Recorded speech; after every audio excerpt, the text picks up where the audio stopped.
수요일 아침 주님 앞에 나오신 여러분을 환영하고 축복합니다. 오늘 하나님께서 주신 말씀은 역대상 13장 1절에서 14절입니다. 역대상 13장 1절에서 14절 말씀입니다. 이 말씀을 통해 함께 은혜를 나누겠습니다.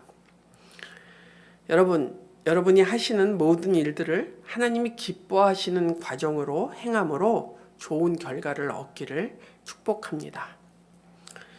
오늘 본문은 다윗이 온 이스라엘과 더불어 기럇 여아림에 있는 하나님의 궤를 새 수레로 예루살렘으로 옮겨오다가 흔들리는 법궤를 잡은 우사가 죽습니다. 결국 원래 의도와는 달리 오벳 에돔의 집에 하나님의 궤를 두게 되었고, 하나님은 오벳 에돔의 집에 복을 주시는 내용입니다. 여러분, 우리는 날마다 무엇인가를 하면서 살고 있습니다. 그리고 하는 모든 일들이 좋은 결과로 매듭지어지기를 소원합니다. 우리가 날마다 살아가면서 하는 일들이 좋은 결과를 만들어내려면 어떻게 해야 할까요? 오늘 본문은 우리에게 하나님이 기뻐하시는 일을 선택하고 그것을 하나님의 방법으로 하라고 합니다. 하나님의 방법으로 하라는 말은 하나님께서 말씀하신 원리를 따라서 행하라는 것입니다. 오늘 본문의 다윗은 하나님 보시기에 선한 뜻을 품었습니다. 그것은 하나님의 임재를 상징하는 언약궤를 예루살렘으로 옮기는 것이었습니다. 언약궤는 하나님의 실존과 임재를 상징합니다. 이스라엘이 주변 민족들과 다름을 보여주는 상징이기도 합니다. 하지만 3절 끝에 사울 시대에는 우리가 궤 앞에서 하나님의 뜻을 여쭈어볼 수가 없지 않았습니까? 라는 다윗의 말을 볼 때 하나님의 궤는 방치되었음을 알 수 있습니다. 사실 이 하나님의 궤는 사무엘 당시 블레셋에 빼앗겼다가 7개월 후에 기럇 여아림으로 옮겨졌습니다. 이후에 궤는 사울을 거쳐 다윗 때까지 거의 70년 이상을 방치되었습니다. 그런 상황에서 다윗은 하나님과의 소통을 원했고, 궤를 성막이 있는 기브온이 아닌 예루살렘으로 옮길 계획을 세웠습니다. 이 일을 진행함에 있어서도 다윗은 지혜롭게 행합니다. 2절을 보면 다윗이 백성들에게 이렇게 말합니다. 여러분이 좋게 여기고 우리 주 하나님께서 기뻐하신다면. 온 회중의 동의를 얻고 있습니다. 그리고 하나님의 뜻에 합당한지를 고려하고 있습니다. 그의 이런 태도는 하나님과 왕 그리고 백성의 연합을 이끌어내는 지혜로운 자세입니다. 다윗은 지금 하나님께서 기뻐하신 일을 선택했고 그 일을 지혜롭게 진행시키고 있습니다. 하나님의 궤를 새 수레에 싣고 아비나답의 집에서 나옵니다. 다윗과 온 이스라엘은 너무 기뻤습니다. 그들의 모습을 8절에 이렇게 묘사합니다. 있는 힘을 다하여 노래하며 수금과 검은고를 타며 소고와 심벌지를 치며 나팔을 불면서 하나님 앞에서 기뻐하였다. 하지만 궤를 운반하기 위해 새 수레를 사용하는 것은 블레셋의 풍습이었습니다. 하나님의 궤는 제사장이 어깨에 메고 운반하도록 이미 하나님께서 말씀하셨습니다. 그러나 하나님의 방법으로 행하지 않으므로 결국 우사가 죽게 되었습니다.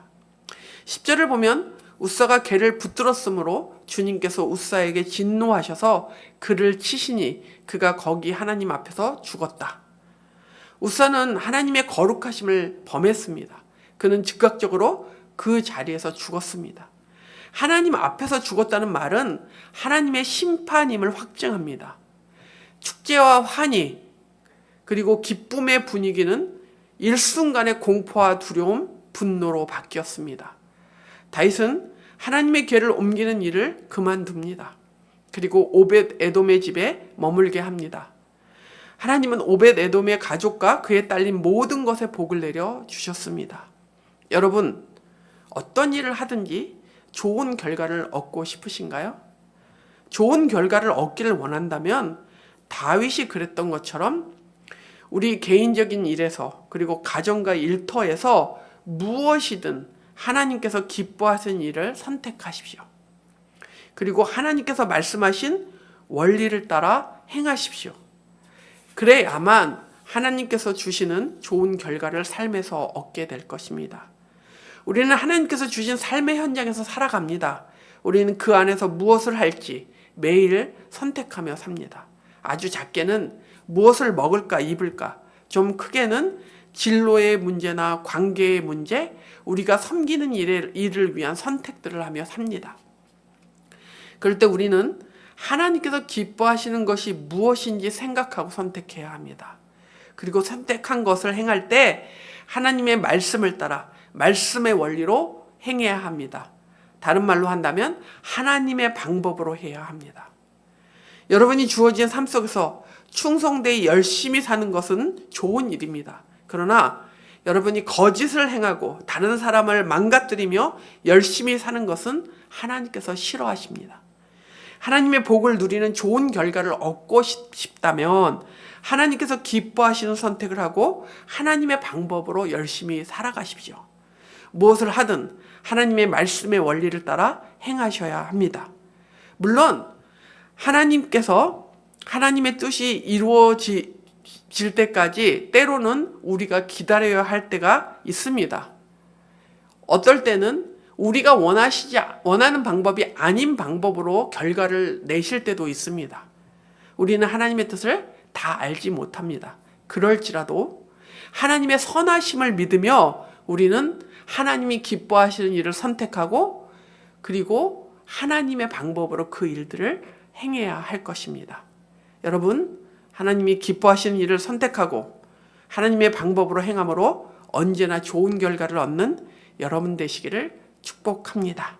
오늘의 암구호는 무엇을 하든지 하나님의 방법으로 하라. 무엇을 하든지 하나님의 방법으로 하라입니다.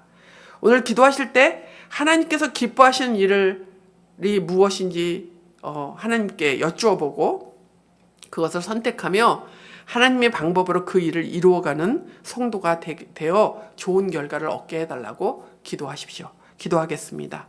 하나님 아버지, 우리는 연약하고 또 우리는 무지하여서 무엇이 하나님이 기뻐하시는 일인지 정확하게 모를 때도 있습니다. 하나님, 우리에게 지혜를 주시고 또 말씀을 밝히 아는 은혜를 주셔서 우리의 일상의 삶 속에서, 가정에서, 일터에서, 그리고 우리 개인적인 일들 속에서 무엇이 하나님이 기뻐하시는 일인지 그것을 생각하고 내 생각과 다를지라도 그것이 하나님이 기뻐하시는 일이라면 그런 선택을 하는 그런 믿음의 사람들 되게 하여 주시고 그 선택들을 또 하나님의 방법으로 이루어가는 은혜로운 사람 될 수 있도록 함께 하여 주옵소서. 그러므로 하나님, 우리의 인생 가운데 하나님이 주시는 복을 누리고 좋은 열매들을 맺는 그리고 좋은 결과들을 얻는 저희들이 될 수 있도록 함께 해 주시기를 기도합니다. 하나님 아버지, 담임 목사님을 붙잡아 주시고 하나님의 은혜로 하나님 아버지 여기까지 인도하신 주님, 이제 이 공동체를 이끌기에 부족함이 없는 지혜와 명철과 분별력과 아버지 통찰력을 허락하여 주시고 중직자들이 목사님과 마음을 같이하며 이 공동체를 잘 이끌어갈 수 있도록 신실한 믿음의 일꾼들을 많이 보내주시기를 기도합니다. 피택된 중직들이 훈련을 통해 잘 준비될 수 있도록 도와주시옵소서. 오늘은 목자 모임 수요 예배와 어하나가 있습니다. 하나님, 주께서 은혜를 베풀어 주셔서 영혼들이 성장하고 자라는 그런 하루가 될 수 있도록 도와주옵소서. 특별히 여름 성경학교와 여름 수련회를 놓고 주님 앞에 기도하고 있습니다. 또 거금도 국내 선교를 놓고 주 앞에 기도하고 있습니다. 하나님, 이 여름에 우리 공동체 안에서도 모든 다음 세대와 모든 어른들이 영적으로 부흥하는 시간들이 되게 하여 주시고 우리가 가서 섬기는 그 거금도의 교회도 하나님의 은혜 가운데 하나님의 역사와 또 영적 부흥이 있는 그런 은혜를 허락하여 주시옵소서. 육체적, 정서적, 경제적으로 어려운 자들에게 하나님 은혜를 베풀어 주시고 저들을 도와주시기를 기도합니다. 하나님 아버지, 새로운 대통령을 세워주셨사오니 저가 하나님을 두려워하고 하나님의 공의와 정의를 베풀 줄 아는 그런 사람들이 될 수 있도록 함께 해 주시기를 기도합니다. 오늘도 하나님을 의지하며 살겠습니다. 하나님 함께 해 주옵소서. 예수님의 이름으로 기도합니다. 아멘. 하늘에 계신 우리 아버지여, 이름이 거룩히 여김을 받으시오며 나라가 임하시오며 뜻이 하늘에서 이루어진 것 같이 땅에서도 이루어지이다. 오늘 우리에게 일용할 양식을 주시옵고 우리가 우리에게 죄진 자를 사하여 준 것 같이 우리의 죄를 사하여 주시옵고 우리를 시험에 들게 하지 마시옵고 다만 악에서 구하시옵소서. 나라와 권세와 영광이 아버지께 영원히 있사옵나이다. 아멘.